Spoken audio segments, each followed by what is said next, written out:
And welcome again to Cottage Talk. I am Russ Goldman. Joining me right now is a full house. I've got Max Cohen, Giannis Janaeus, and making his return, Mike O'Connor.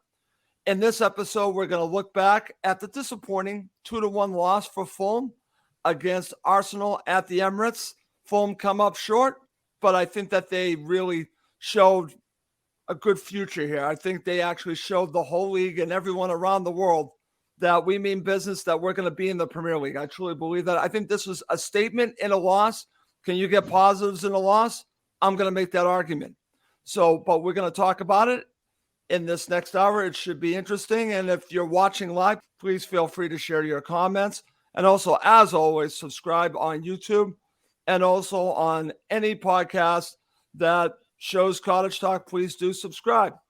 Okay, guys, let's not waste any time. Let me go to Mike O'Connor, because I want to welcome him back. Mike, welcome back to the show. It's been a long time. How you doing?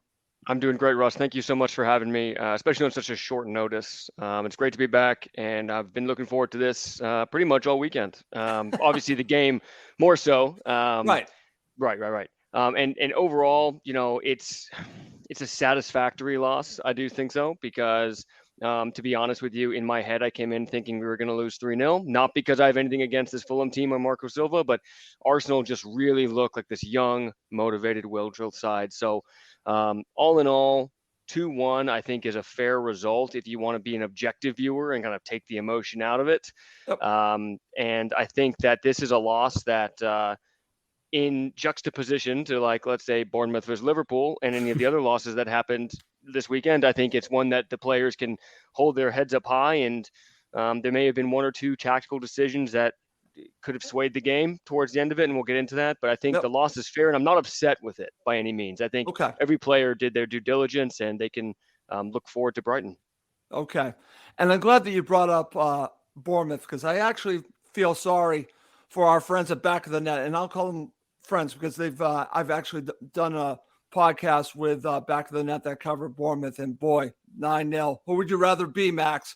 Would you rather be Fulham on Sunday? Would you rather be Bournemouth? Oh, my Lord. But Max, I want to go to you, and I'm going to ask you the question as I ask every week. Mad Max or Optimist Max? What are your thoughts about the match?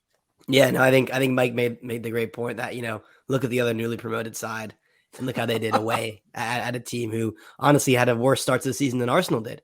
Let's be honest. So, no, I'm definitely Optimist Max, Russ. I think the way we played, we forced Arsenal to grind their way to 3 points at home, Max. The newly promoted side. This is a side which is perfect in the league, and we gave them their toughest opposition yet. And they've played Bournemouth, they played Leicester, and they played Crystal Palace. So, to me, I think we'll be fine this year, based on the evidence of this match alone, because the players are excellent. And again, this squad is so weak. The starting 11 that played against Arsenal, again, I said this last week against Brentford. It's almost the same 11, but Cabano came back in. Right. It's not really a Premier League starting 11 in many respects. The back four is still essentially the same. Yes, we have Leno, who is a big upgrade, but look at that front three. That was not even our top front three in the championship. So I have to say credit to Marco Silva. He's working wonders with this squad. Getting the most out of him. But the other frustration is we've no one on the bench, and I think we're going to talk about transfers. We have to talk about depth. Sure. This squad is not good enough at the moment to really compete, but Silva's making them good enough, which is amazing. He's getting the most and some out of the team, but when we're chasing a match like we were yesterday, and we turn to the bench and the best you can come up with is Kearney and Mbabu, you have to ask questions. So I'm delighted with the performance. Of course, to give away the result with the way we did was frustrating, but also frustrating is that if we had actually some players coming in, and if Wilson and Solomon weren't injured, we could have gotten a lot more out of this. Possibly, Max. And it's a good point. Listen, there's no question that the bench is razor thin, and potentially we still need a starter or two as well. So I understand where you're coming from. It's a double-edged sword, Max, before I go to Giannis with me and the transfer window, because I agree with everything that you said. I said that we need 5 players. Marco's saying 4 players. Okay, we can quibble on 4 or 5, right? It's a lot to ask before the window closes. However, I do want to mention that several of these signings have been already showing itself, and even Leno showed himself in this last match That's the thing. They brought in quality, and he's getting the most out of all of the players. But Max, you're 100% right. If they want to have a successful season, again, I'm going to say this, if they don't want to be dealing with a relegation battle, I'm going to say it right now. If they bring in reinforcements, Max, we might be comfortable mid-table by 3/4 of the way in the season. But that means we have to get reinforcements, or it's a relegation battle. I would rather deal without that relegation battle, and that means recruitment. So I'm with you there, Max. Okay, good stuff. Good stuff. Mr. Janaeus, how are we doing? Shell-shocked. Shell-shocked? Yeah. I mean, I'm gutted for the players. My job, defining of us as a group, how we bounce back from this. I had to phone Floyd last night. I was so upset. Oh, sorry, I'm not Scott Parker. Sorry. I had a feeling that you were doing a Scott Parker. I had a feeling that's where you were going, Giannis. I had that feeling. You know what? It's funny. I'm going to use that term, fine margins, but yeah, a nice goal by Mitro. The lads really battled, but Max absolutely nailed it. And it's funny because I was umpiring a cricket match yesterday after the game, and at the end of the game, I was talking to a player who's an Arsenal fan, and obviously we both watched the game. And I said, "What do you make of your boys this year? You're doing really well." And he said, "What I see the difference between us and you is our bench is stronger." Yeah, and I thought that was a very telling comment because they can get world-class stars. Most of the teams in the division can. And you look at ours and we're a little bit weak there. So the next 48 hours is going to be key in terms of getting enforcements in. I thought we battled hard. I thought we probably deserved a draw. A bit of luck on their equalizer. I think VAR should have scratched their head with the second goal. Well, we're going to talk about that, Giannis. But overall, I'm pleased with the effort.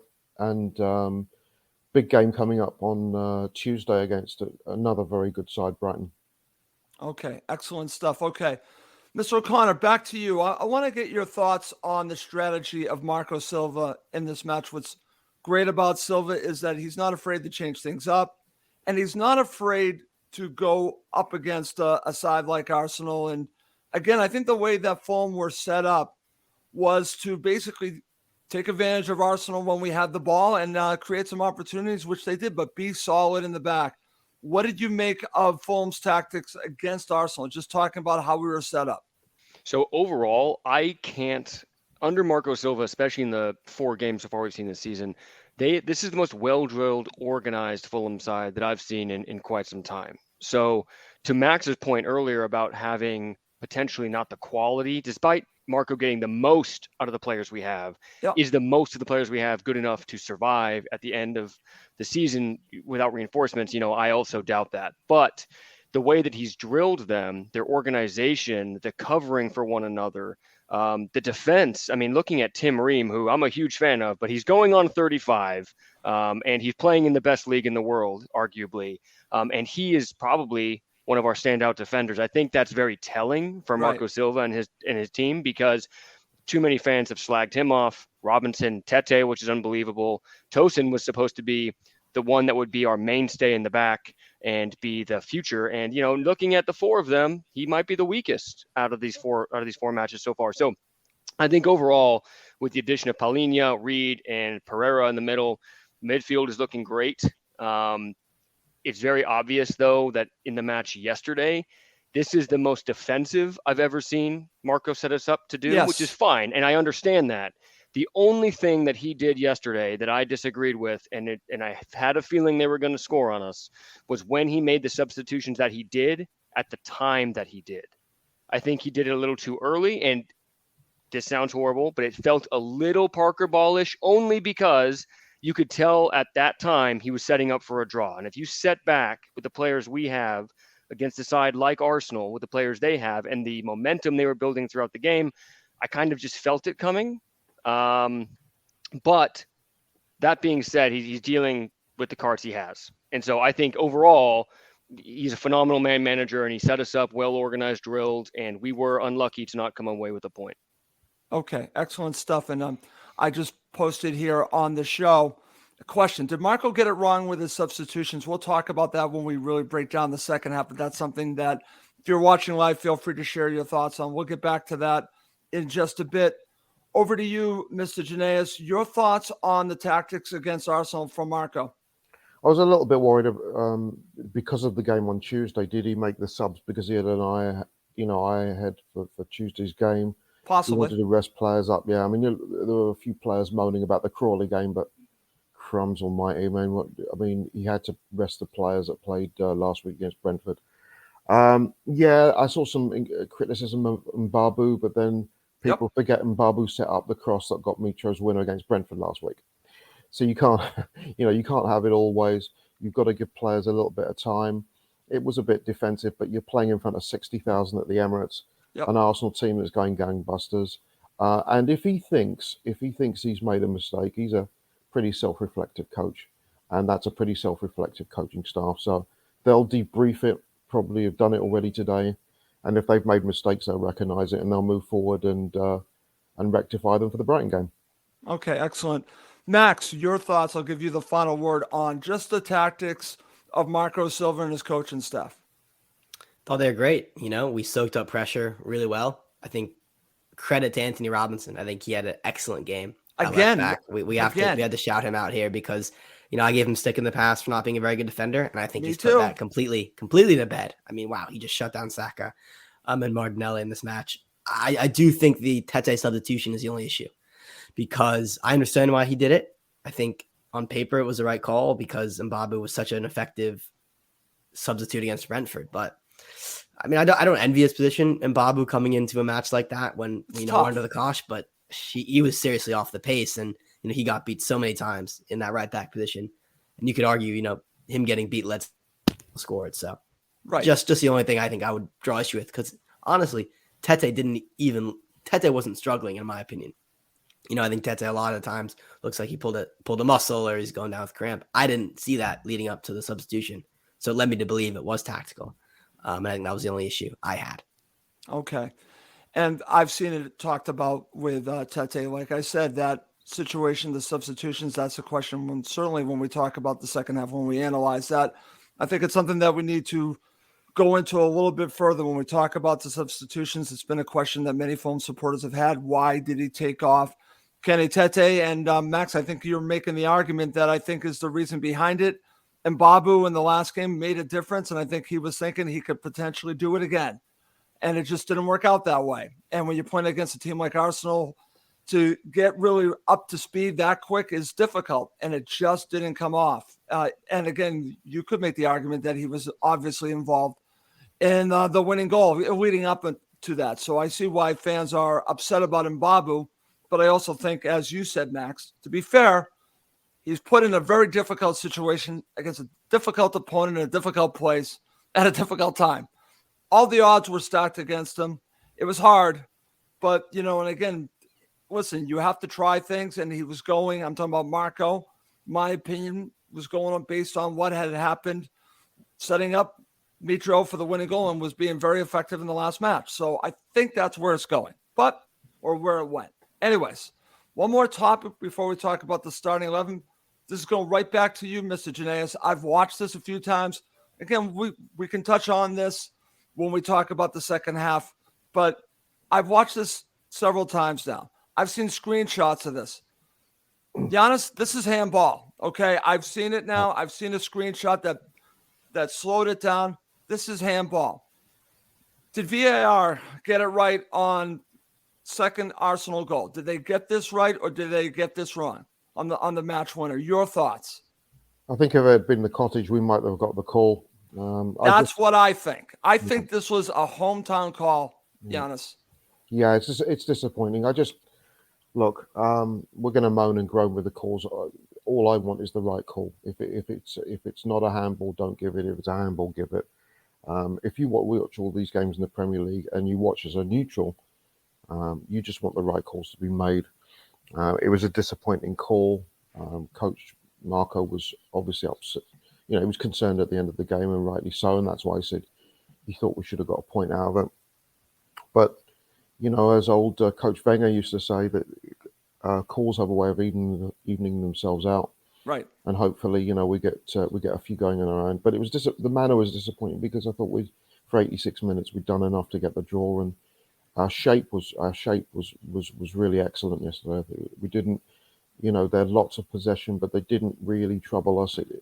And we looked like a team that belonged in the division, which is something that for many parts of 2 years ago couldn't be said about this. So to your point, it was to me it was a handball and it should have been given, but it wasn't.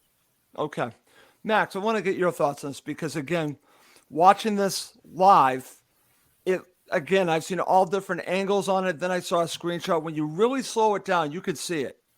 But to the naked eye, again, it's difficult to see if it was handball.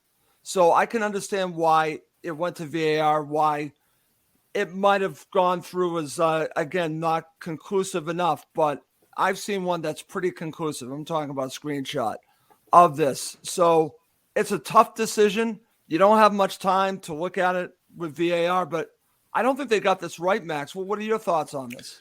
Well, my main question is I don't understand the rule because do you remember when we played Tottenham 2 seasons ago in the Premier League and Lamina had the handball, which led to the magic goal, which got ruled off.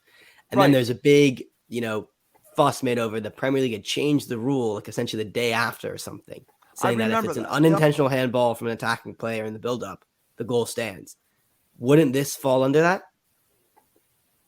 Right.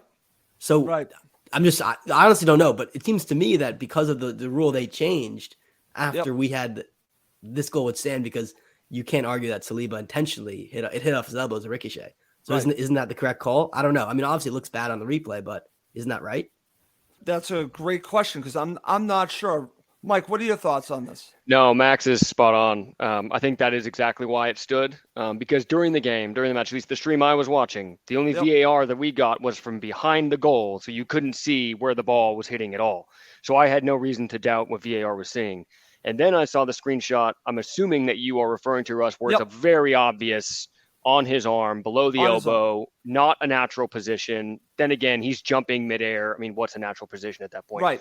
But I think Max is spot on. It's because of the rule that they changed after we were screwed over, that came to bite us in the rear end yet again. So that's very Fulhamish, right, to have that happen. Exactly. It is. Yeah. Exactly. Well, I'm glad that we're talking about it. And, it's difficult because, again, I remember that. I'm glad that Max brought that up because I'm like, oh, yeah, that's right. Max, look at the brain on Max. Max brought us back. But it doesn't mean that we can't be upset by it, that we can't think, disappointed by it. But to Max's point, that's probably why it stood the way it did. But I could tell that Max and Marco Silva still wasn't happy with it. No. But, I mean, come on. Can we talk about Leno? I love Leno. He had a great game. Yep.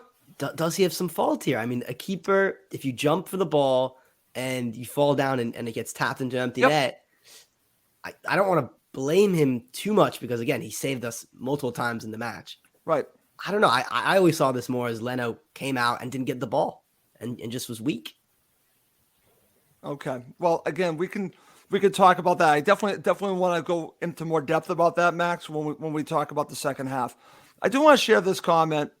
Looks like it's from an Arsenal supporter, so I'm just going to read this, guys. As an Arsenal fan, I was impressed with how Fulham played, especially second half. Silva has got the team well organized and tough to break down. Fulham have a real chance to survive in the Premier League. Max, I agree with Darren here. Darren, thank you for watching, and thank you for the comment. Cheers, Darren. Yeah, and also Chris Goodwin on the chat also says Leno's at fault, so that's an interesting perspective. And I see Dave Cronin saying big shout-out for Tim Ream. He was immense, so. Yeah, he was. I mean, Tim Ream, very quickly, Mike mentioned it. I thought he'd be the weak link. Every single Fulham supporter I talked to, even people who didn't support Fulham, said, if you start Tim Ream, you're going to go down. And I agreed. Yep. I owe him a big apology. He has I probably unbelievably surpassed my expectations. He should be on the plane to Qatar for the World Cup, without a doubt. If we have a United States men's national team center back playing at this level in the best league in the world, there's no doubt he should be in the World Cup team. The way he's playing, I would agree with that. And Max, if you owe an apology for Tim Ream, I probably owe a six-pack or maybe more than that to Anthony Robinson because I've just been killing him for the past year, and he's been proving me wrong. So congratulations to Anthony Robinson because he's playing at a top level. to play against the players that he's played and keep them quiet. We're talking about Mo Salah, and then you said Saka. I mean, that's truly unbelievable. I didn't think he had it in him. Players can get better. So congratulations to Anthony Robinson because he's playing at a really high level. So that's my mea culpa. You might have Tim Ream. My mea culpa is definitely Anthony Robinson. I definitely want to say that, guys. All right, let's move on. Let's get back to talking about this match, and let's start with the starting 11. Guys, Giannis, I'll give you first crack at this. What were your thoughts an hour before the match? Well, Naskins was back, so that meant that Jay Stansfield was going to go to the bench as a shame because I thought he had a super debut last week against Brentford. It's the 11 that I thought we'd have, measured, obviously organised, but. You okay there, Giannis? Did we lose you, Giannis? No, I'm here. Can you hear me? Yeah, I can hear you. Yep. Yeah, we're good. Somebody's coming on my ear. I don't know what it is. No, I thought it was a very measured lineup. So something's talking to me from the BBC. I'm sorry. No problem. I'll come back. Okay, I got it. I rectified it. I rectified it. You know, the thing I was thinking when I saw the lineup is if you look at the bench again, what options does Marco Silva have? And I would imagine that when Marco left the Emirates last night, he phoned Mr. Khan, who hopefully wasn't dancing in a ring somewhere, and said, "Get off your keister because for the next 72 hours, what you do now will be absolutely massive." Because there was, I want to go back to the second Arsenal goal. Yep. There's a still that's been going around social media. Yep, that's what we were just talking about. But it was the still of Issa Diop. Oh, okay. Doing the rounds, he was standing right next to Gabriel as he was about to score, and the notion was, what exactly was he doing, standing as he was doing? And right now, 3-4 players that could go into the lineup will help us because it's going to take time to bed in, especially with the World Cup coming. So this is a critical few days. I think Marco and the staff have done a magnificent job, and I think the players have been magnificent. This is the lineup I think they had to put out. Right. And really, I think they did themselves proud yesterday. Right. And Giannis, listen, to the credit of the players we're talking about, Max giving credit to Tim Ream. We're talking about Neeskens Cabana, who, let's be honest, I love Neeskens Cabana. Was he a starter in the Premier League? No, he's not a starter in the Premier League. Bobby Decordova-Reid, is he a starter in the Premier League? Maybe a bench player, but really, again, being asked to play above their heads, and they're doing it time and time again. That's a credit to them. It's also a credit to Marco to getting the most out of them.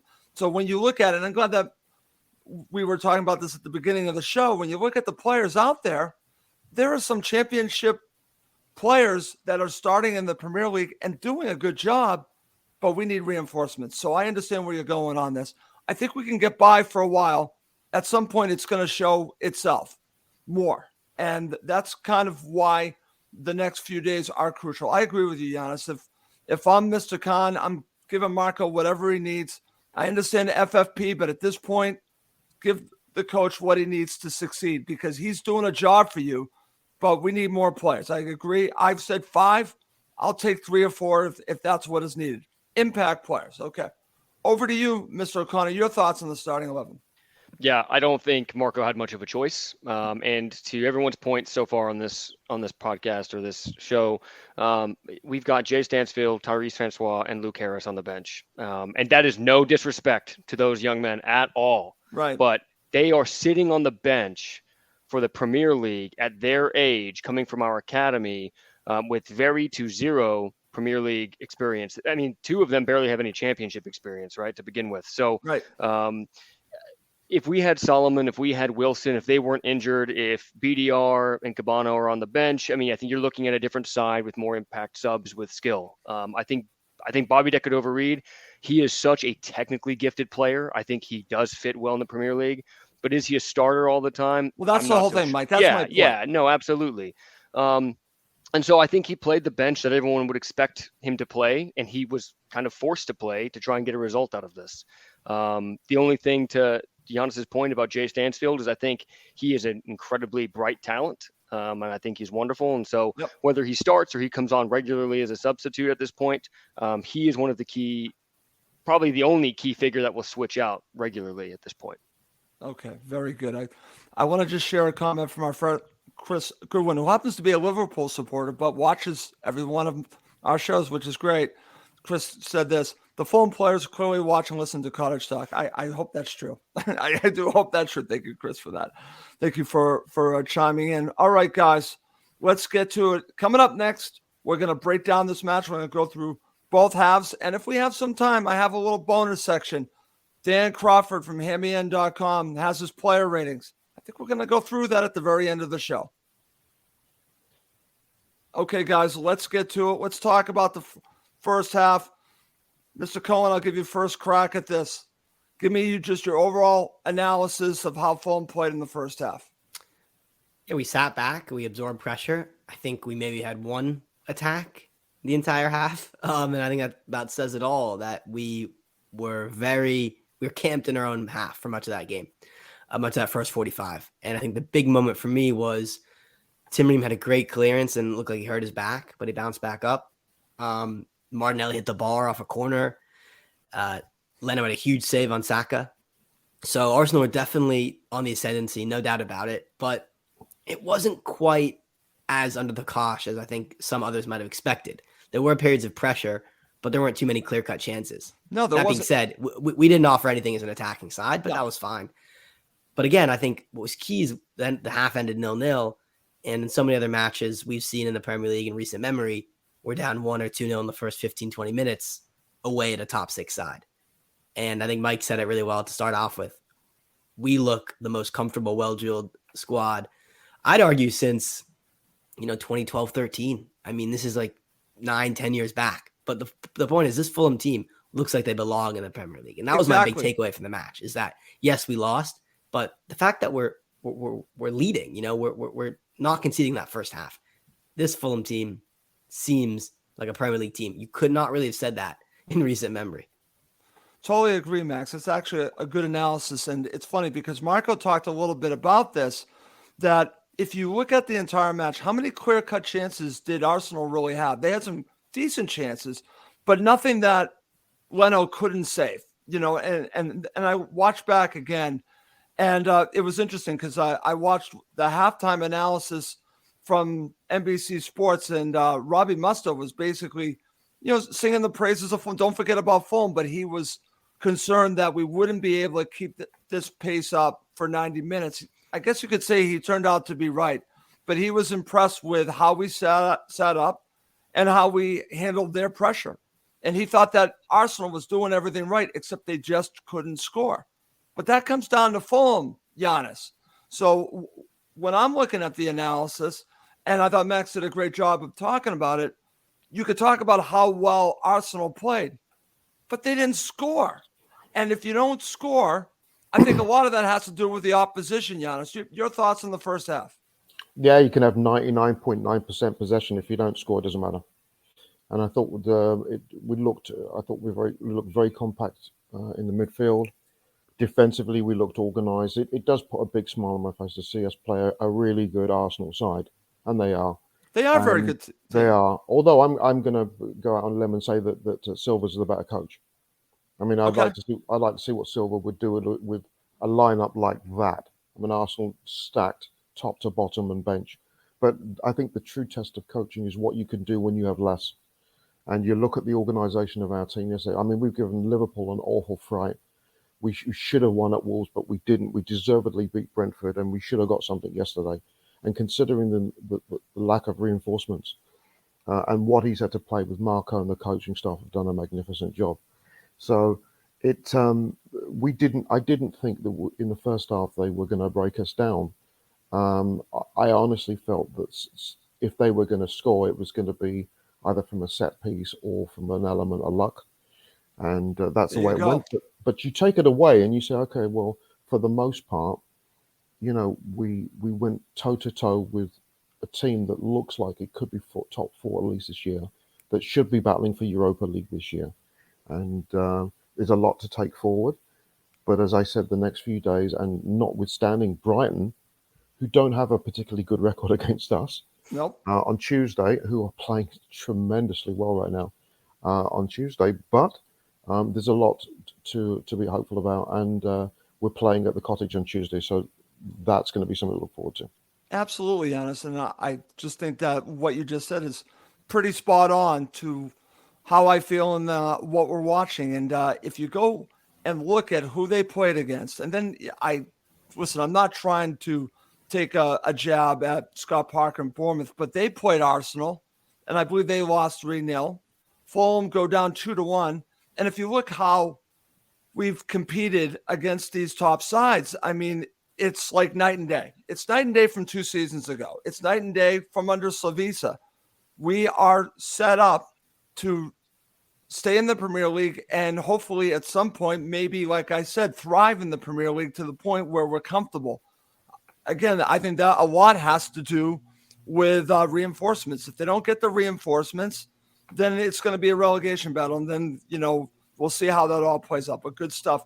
Over to you, Mr. O'Connor. Your thoughts in the first half. Yeah, just to kind of jump on what your last comment there about reinforcements is Marco's quote after is the team is ready, the squad is not, right? So some of the players he has now, they're ready, but the squad as a whole is not. And he's spot on. And he's not saying that in any way to disrespect his own players, because you can tell they play for him. He loves them. There's this great fraternal vibe going on, but he's absolutely right. And I will say, to play devil's advocate, if there is still an Arsenal fan listening on this broadcast, I do think that we were quite fortunate with some of Arsenal's inability to score, because from my perspective, again, maybe a little bit devil's advocate here, I thought they had made enough clear-cut chances to put 2 or 3 past us if they either just put their foot through the ball, they didn't dilly-dally and look for the proper pass to pass it in. That being said, previous Fulham sides would have probably just gone defensive from the off. And I think what stopped Arsenal and made them nervy is that you could not sit back on this Fulham side, because our counter-attacking, Marco's way of playing out from the back, that's what puts them off, right? They're not coming in knowing that we're going to camp inside our own 12-yard box. Mike, we were dangerous every time we had the counter. Every time. So you can't have all those players up front if you know you've got people that can do that, a team that can do that to you. So on one side for the first half, I think we were fortunate that Arsenal didn't bury some clear-cut chances they made, especially when we talk about the second half. But I think 60-40, the 60% goes we played superior defensive football, and we were able to show that we belong here. And I think the first half 0-0 is a fair first half. Okay. I'm going to share this comment, guys, and this is from Dave Cronin. Arsenal had 72% possession, 22 shots, only 8 on target. Fulham 11, 3 on target, and we still could have won the game. And Giannis is rejoining us. I'll go back to him in a second. Max, what are your thoughts about that from Dave Cronin, these statistics on the game? Yeah, I think that's a good point, is that Arsenal are pretty wasteful at times. I think there was that Xhaka chance first half, and I thought for sure that'll be in the back of the net, and he just shanked it. So to see they only had 8 on target, it's kind of shocking. And we only had 3 on target, but one of those is a goal, and we were clinical. And we'll talk about Mitrovic's goal, later, but very satisfying when we took that lead. Okay, excellent. And that's going to bring us right to that goal. Thank you for leading us there, Max, because we're not going to talk about the goal. Mr. Janaeus, I'm going to give you the honors here. And it's funny because Gabriel was the GOAT and then becomes the hero in this match, right? But this, to me, has more to do with Mitro than it does with Gabriel. His work rate, his desire, and again, you could call it a terrible mistake, which it was for Arsenal, but Mitro makes this goal happen, Giannis. This is what makes him special. Yeah, it only becomes a mistake. I mean, Gabriel's had a lot of stick from Arsenal fans about that goal. But to me, it's not so much a mistake. I think it's reflective of Mitro's bullying. I mean, he was determined to get the ball. He got the ball, knocked it back, and he smacked it home. You could say because it's 1v1, he's the last defender. He shouldn't be dilly-dallying at the edge of the box. But, I mean, that's where Mitro is from 2 years ago. This is a guy who's so committed in terms of everything that he does. I've heard no mentions of this, so I'm not deliberately creating rumors here. But you can't tell me there aren't teams right now that are looking at the way he's playing and going, "Oh my good God, could we entice him away from the Cottage with the right bid?" Right. Because that goal was symptomatic of how far he's come as a player.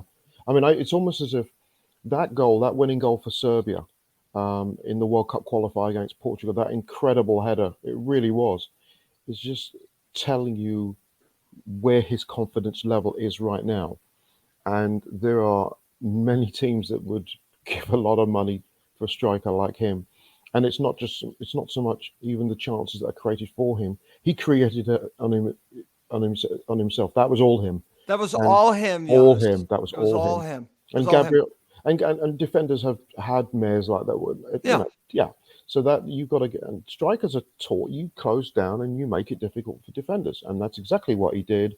The finish was clinical, and it was a super goal. Okay, and I'm just going to share some comments, and I'm going to go to you, Mike. This is from Steve Rounds because we're talking about Mitro. Previously, Mitro would have gone down. Now he wants to attack the goal. It's a good point. This is from our friend Chris Goodwin. Arsenal messed about at the back and paid for it because Mitro saw the opportunity and turned nothing into something. That's exactly what he did. This is from Darren Clark. Again, an Arsenal supporter. Darren, thank you so much for chiming in here. Silva is also playing to Mitrovic's strengths, more crosses into the box. Every time Fulham got the ball into our box, he caused us problems. Looks like he will thrive in the Premier League season. Over to you, Mike. See, I wanted to go to you here because I'm glad that we're talking about Mitro, because this is a big difference from, say, 2 seasons ago or even under Savisa. We're playing to his strengths. This is not just a credit to Mitro, but also to Marco, to finding a way to maximize the abilities of Alexander Mitrovic. Yeah, and I think what Marco's done, unlike the previous 2 managers, is that rather than being the typical old school center forward, give him crosses, big guy in the box, not very quick, but he's powerful, he's looked at him and said, mate, you're going to create your own chances. We're not going to give them for you. I want you to come back, link up the play. You see him constantly running back to the halfway line. In this match, he did a cross-field pass all the way to Cabano. And it was fantastic. As a center forward on a wing, like he's telling him, you have free reign up from the halfway line. That's you. You dominate. You do what you need to win. And I think that ability, that freelance, if you will, to play how Mitrovic wants and giving him his pass to do so has made Mitrovic more hungry, more confident. It fits with how he wants to play. And I will say to Gabriel, that was the second time he tried to mess about with Mitrovic that game. The first one was in the first half, and he almost got caught out. And I called it. I said, if he tries that again, Mitrovic is going to pounce on him. And I had an Arsenal mate next to me, and he said, what do you mean? I'm like, no. Mitrovic doesn't forget. He's coming back for that. And he did. And he absolutely did.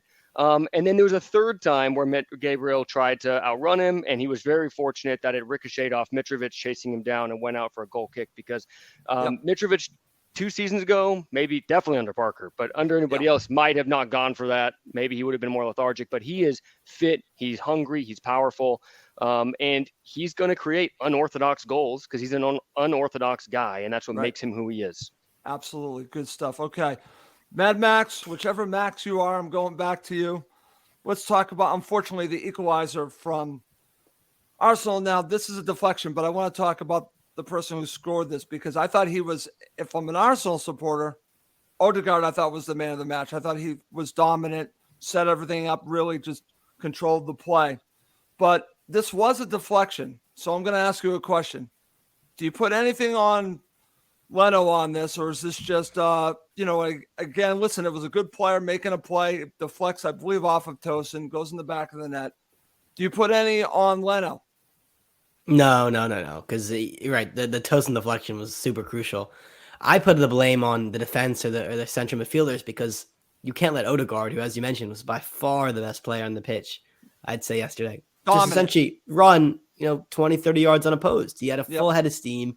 And the reason which the shot went in is because we were sitting back. Tosin was kind of static and it hit off him, but no one's applying pressure. No one's actually stepping to Odegaard, out of fear or out of just, we'll try to contain him. But that was a mistake. I mean, a player like that absolutely cannot give him any time or space around the area. Yep. No, good point there. And at that point, guys, we're at 1-1 and you're thinking like, Giannis, I'll go back to you because at this point we're thinking, okay, let's get a point. And I think that's where the situation lies with Marco because you're at 1-1 and we have the substitution. So let's talk about this now before we talk about the Arsenal winning goal. Thoughts on the changes that Marco made, and did you agree with them at the time? I was a little hesitant on them But then, a lot of substitutions you're looking at often is gut move. Okay, so Mbabu's coming on, but he's only coming on for 10 minutes. Cabano's first game back for a couple. Kearney for the last 20, that's okay. I was the one that sort of concerned me a bit was actually Pereira coming off and Diop coming on. I wasn't comfortable with the way he played against Crawley on Tuesday. I know he's not played for a little while. But I just, you're at a new club, you got to go out and, prove what you got. And that's the one that, just got me a little bit hesitant. But going back to the equalising goal. Yes. Odegaard. The Martin Odegaard that Arsenal are seeing is the Martin Odegaard that Real Madrid signed as a 15-year-old. They signed this kid. He was supposed to be the wonder kid, and he was in and out of reserves. I think he spent some time at Sociedad. Yeah. And Arsenal are reaping the benefits of all the potential that Odegaard has had for many, many years. But people knew how good he could be. My criticism of that equalising goal is actually with Tosin, because if you look at the shot that came into me, he looked like he was sticking his leg out waiting for a bus. I would suspect if Tim Ream was there, his body would have got in the way. I thought it was a half-hearted, even from that close range, and it was just took the slightest deflection to wrong foot Leno. So I think if they look at the videotape, I think Marco might look and say, you know what, that close out, you've got to be, even at that speed, you've got to give a more concerted effort, because it was just that little deflection that was going to wrong foot Leno. Having said that, with the subs, I mean, again, we're going to go back to let's look at their bench for a second, right? I know it's crazy when Smith you look at the Rowe benches. It's and crazy, as Mike said earlier. It's ridiculous. I mean, they're so much stronger than us, and again, with the hand that he's dealt, he's doing the very best he can. I'm not going to throw shade at Marco, because the game plan worked. I just and if he thinks, and the coaches think, that maybe there's something that they could have done a little different, I think they'll see that.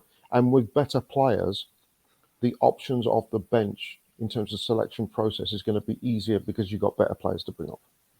And I'm glad that you brought this up, Giannis, because I was thinking when you were watching back the match, I'm thinking in a close match, you're playing Arsenal. How can you change the match? It's very difficult with the bench. Fulham had to, quote unquote, change the match.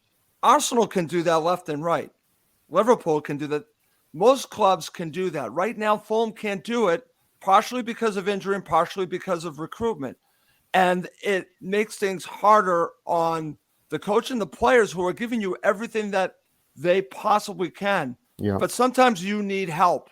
And when your help is the situation that they have with some youngsters who, again, are giving you everything that they can, they need more help. They need help that can be on a high-end quality help. And right now, they certainly do not have that if you compare it to Arsenal.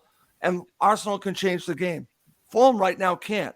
And that's a difficult place to be. But they still held their own. And in my mind, I think you can make the argument that they deserved the point. They didn't get it. And that's going to lead to talk about the winning goal here. And Mike, I'm going to go to you because Max already brought this up. Yeah. We talked a little bit about this. How much do you put on Leno on the goal? Let's not talk about the VAR. Let's talk about the actual goal.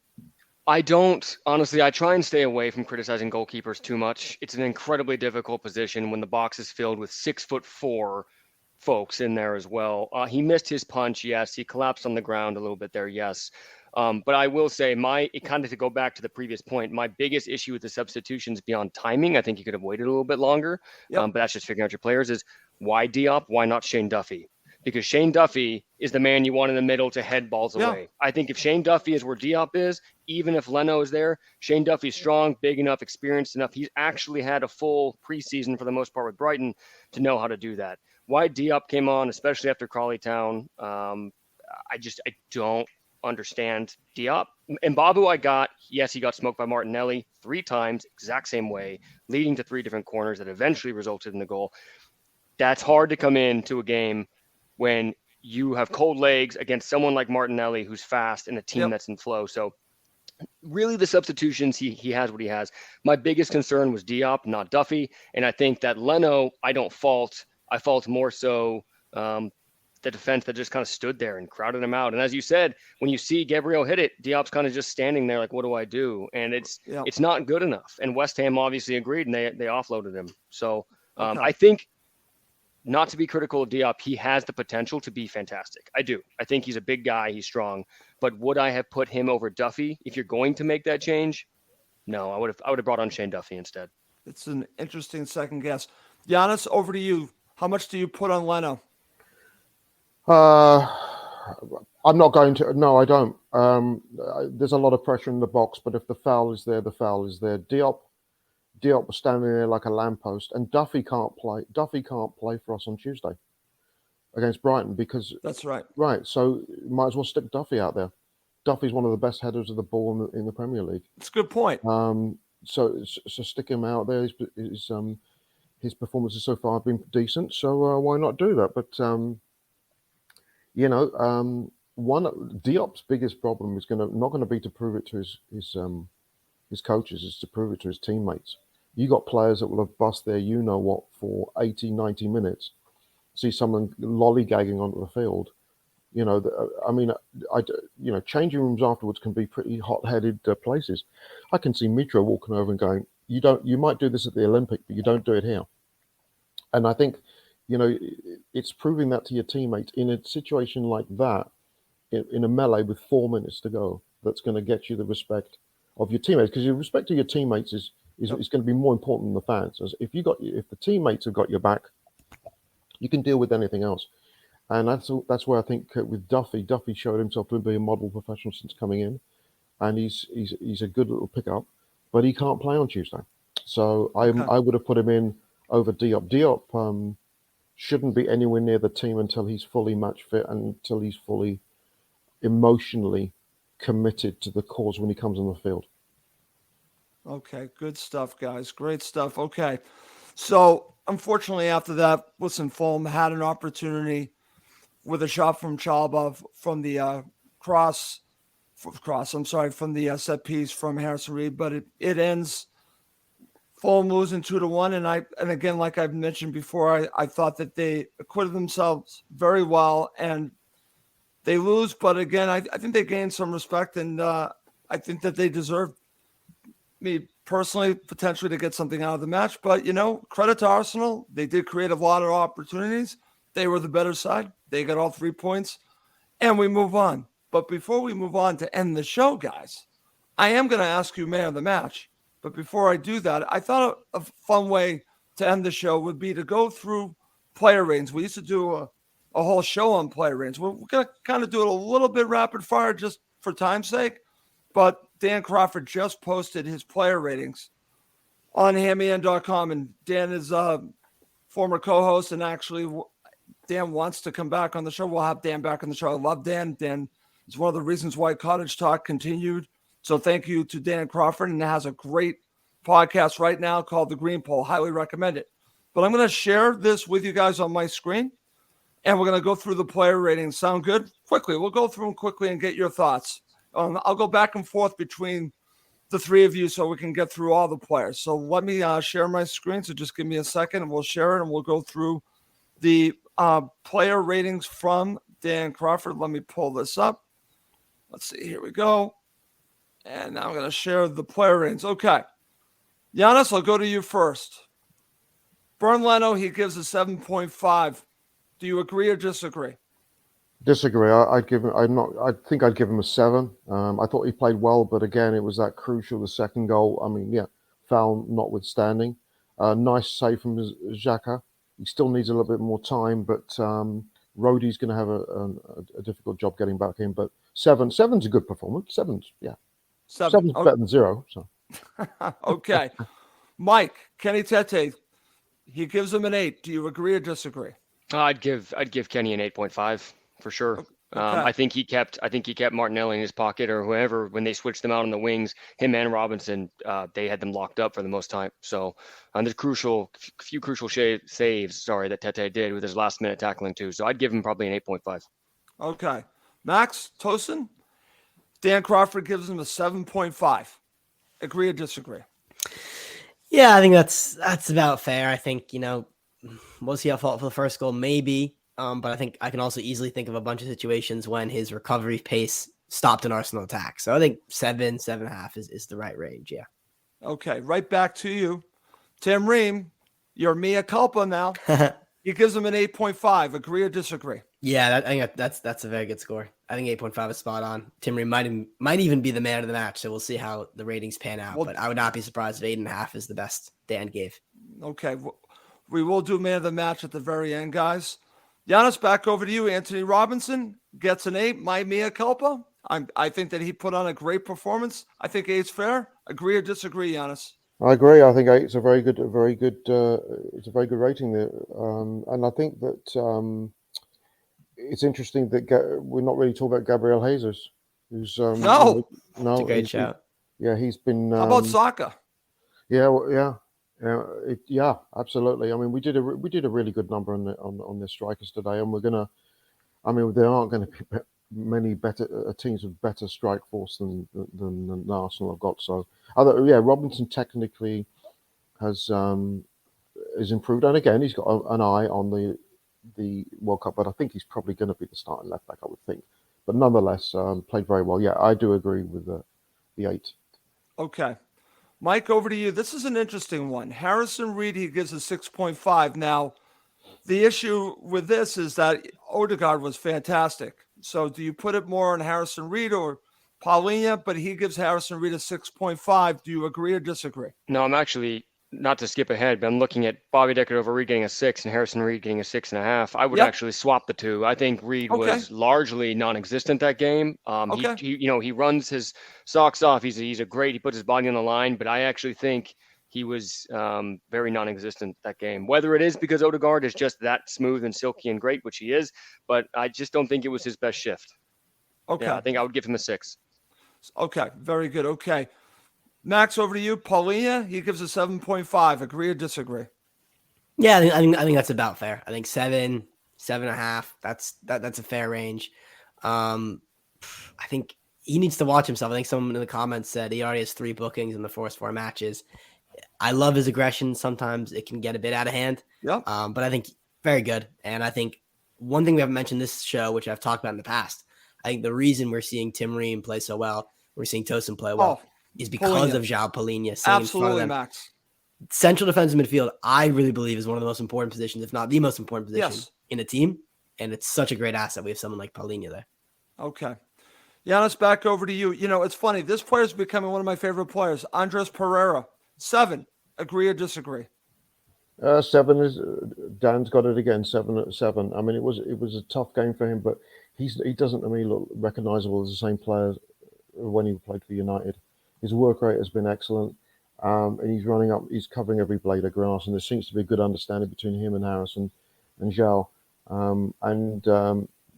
This was a very hard game. I mean, for us. I mean, this isn't.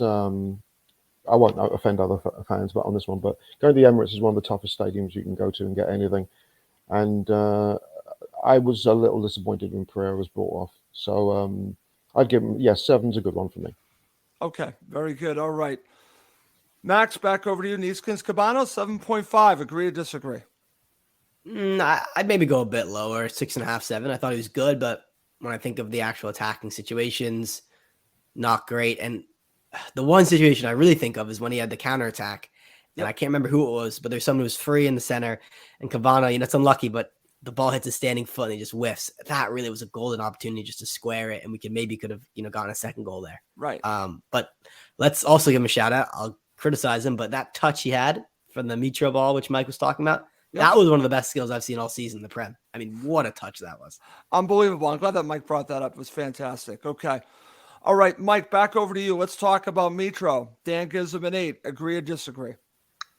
I'd have to give him, if he's rivaling for man of the match, but I would say he's probably an 8's probably right. He did earn the goal himself, and we could give him an 8.5. But I think the defensive unit of our team was really the standout against this Arsenal squad. So 8's probably fair. Okay, I'm just going to share the ratings for the substitutes, and you guys I'll go to all 3 of you just overall about the substitutes. Kearney gets a 7.5, and Babu gets a 5. Issa Diop gets a 5.5.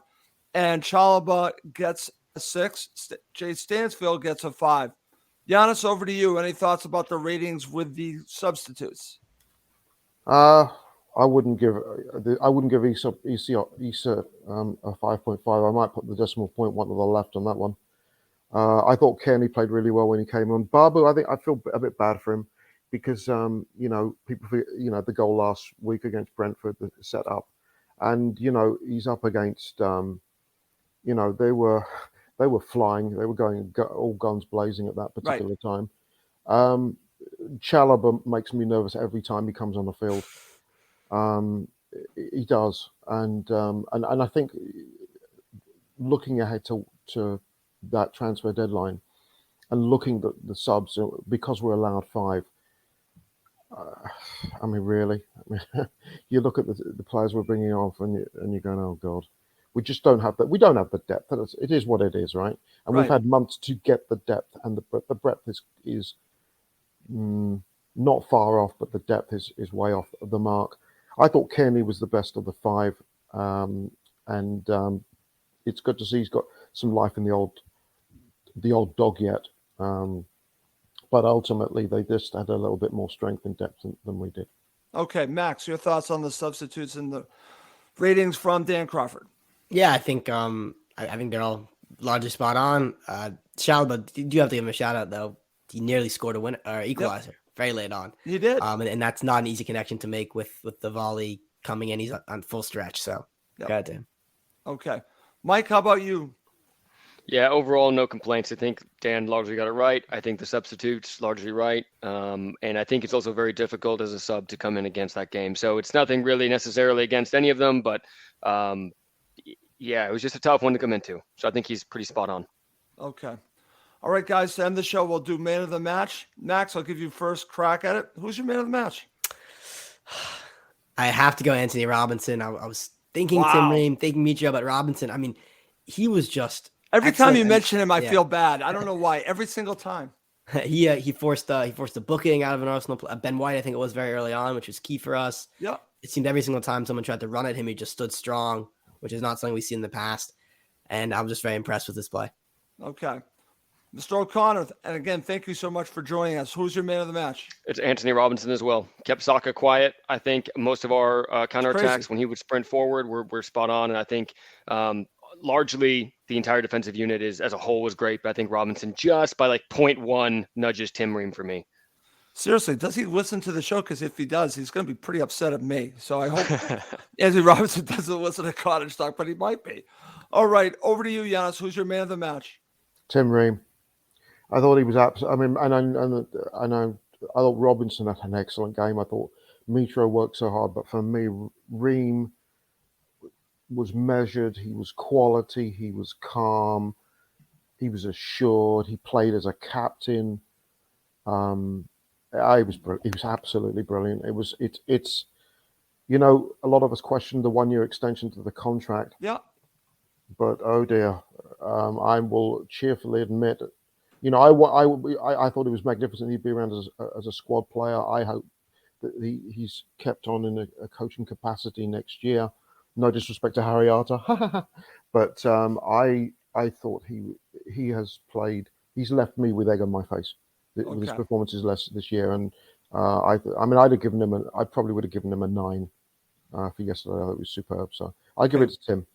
And what's funny is that the Americans are putting egg on our faces, Giannis. It's crazy. Yes, they are. Yes, the Americans of all players, they're embarrassing us, Giannis. Okay, I'm going to share some men of the match comments from our supporters, and we got a good amount of Tim Russ, Ream. who was yours? Who's your man of the match? Oh, that's right. I'm not giving my man of the match.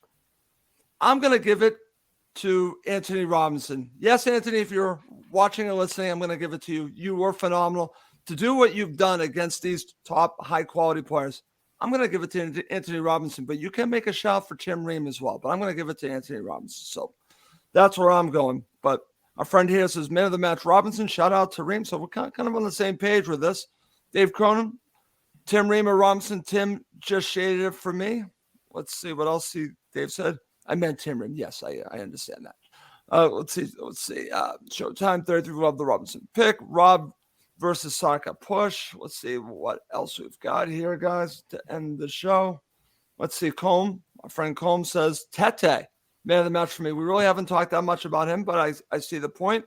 Steve Lydiard goes Tim Ream. Steve Reynolds, Tim Ream. Chris Goodwin, who happens to be a Liverpool supporter, but a Patriots fan. Max, yes, he's a Patriots fan. Chris Goodwin says, I was going to go for Leno, but the mistake was costly, so I will go for Championship Tim Ream as man of the match. I love that. Thank you, Chris, as always, for watching all of my shows. And guys, we will wrap this up. Before we go, Mr. O'Connor, thank you so much for coming back. It's been a long time. I hope you can join us again and again. You were fantastic today. Oh, thank you for having me. I appreciate it. Thank you, gents. Okay. Mr. Janaeus, thank you as always for a great show. It was a great show. Yeah, it was an excellent show, and it's nice to, you don't ever want to lose. But the next 48 hours, I know, Rush, you will be glued to every deadline rumor of even though I hate it, I'm glued to it. I hate it, but it's a weird addiction, Giannis, because I check Twitter every day. I happen to check right now. We are broadcasting this live. It is currently 4 p.m. or 4:02, 4:05. And I happen to see a link. Finally, it's been days, to a player in Turkey, of all things, a winger. So that might be a little worrying to some because what's going on with Justin Cliver. But yes, I'm following all. I am a hypocrite. I complain about it, but I follow it all. So Russ Goldman, the hypocrite. And then there's Max. There's the Mad Max. Mad Max or Optimus Max. Are you Optimus Max? Yeah, how can I not be after such a great show with you guys? Great to have Mike back on. Great to see Giannis, of course, and captaining the ship as always. Okay, and Colm, thank you for mentioning that because please do subscribe. It really does help other Fulham supporters find us.